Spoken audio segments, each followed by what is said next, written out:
Imagine for a moment that you are the first person to set foot on a brand new planet, untouched and unknown. You have no idea what you will find: no maps, no guides, no history books.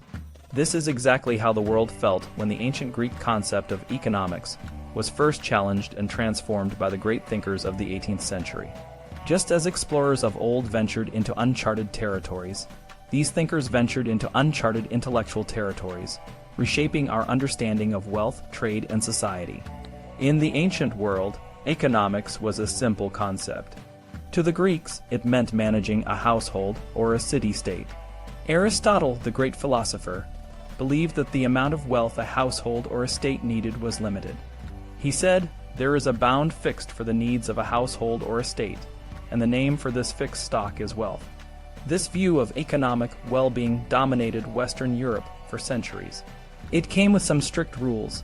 A just price was fixed by what the seller ought to ask, not by what the market would bear. Usury, which is any interest taken on a loan, was frowned upon because money was thought to be sterile and unproductive.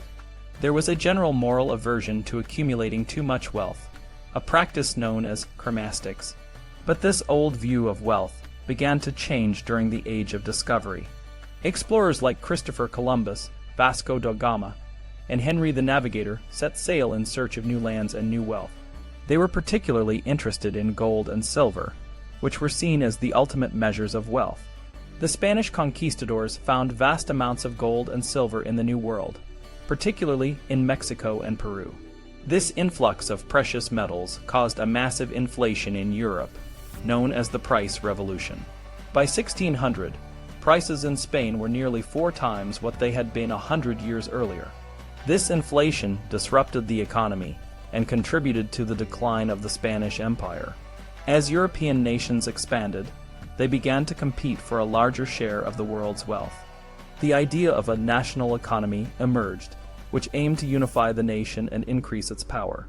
The classic doctrine of mercantilism, articulated by Sir Thomas Mun, argued that a nation's wealth could be measured by its balance of trade. If a nation's exports exceeded its imports, it was considered to be growing richer. This idea dominated economic thought from the 15th to the 18th centuries. The discovery and settlement of the New World stretched the old vistas of wealth. Prosperous new communities in America, Asia, Africa, and Oceania expanded European notions of material well-being.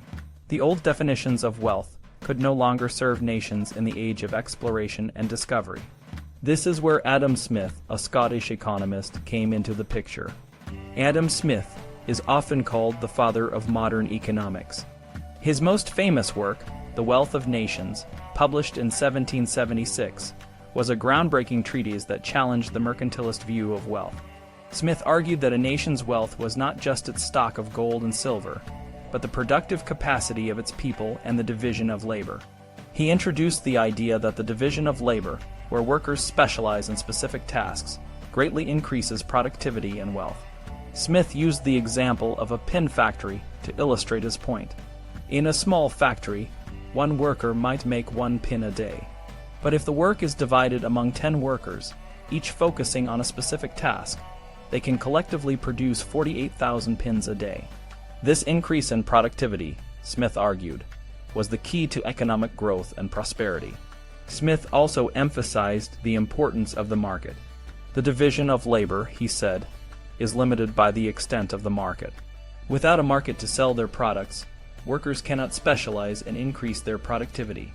This idea was revolutionary because it shifted the focus from the nation to the world. Smith saw the world as a single, interconnected market, where the exchange of goods and ideas could benefit all nations. Smith's vision was not just economic, it was also political. He proposed a federal union where American colonists would have representatives in Parliament. He believed that the American colonies would eventually grow to be more prosperous than Britain, and that the seat of government might one day shift to the New World. This was a radical idea at the time, but it showed Smith's foresight and his belief in the potential of the New World. Adam Smith's ideas had a profound impact on economic thought and policy. His emphasis on free trade, the division of labor, and the market as a self-regulating mechanism influenced generations of economists and policymakers. His work helped to free Europe from the old mercantilist ideas and paved the way for the Industrial Revolution and the modern global economy. Today, Adam Smith is remembered not just as an economist, but as a visionary who expanded our understanding of wealth and prosperity. His ideas have shaped the way we think about economics, trade, and society. Just as the explorers of the Age of Discovery opened up new worlds, Adam Smith opened up new intellectual frontiers that continue to influence us today.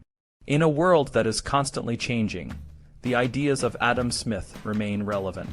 His emphasis on the division of labor, the market, and the potential for global prosperity reminds us that wealth is not just a stock of gold and silver, but the productive capacity of people and the exchange of goods and ideas.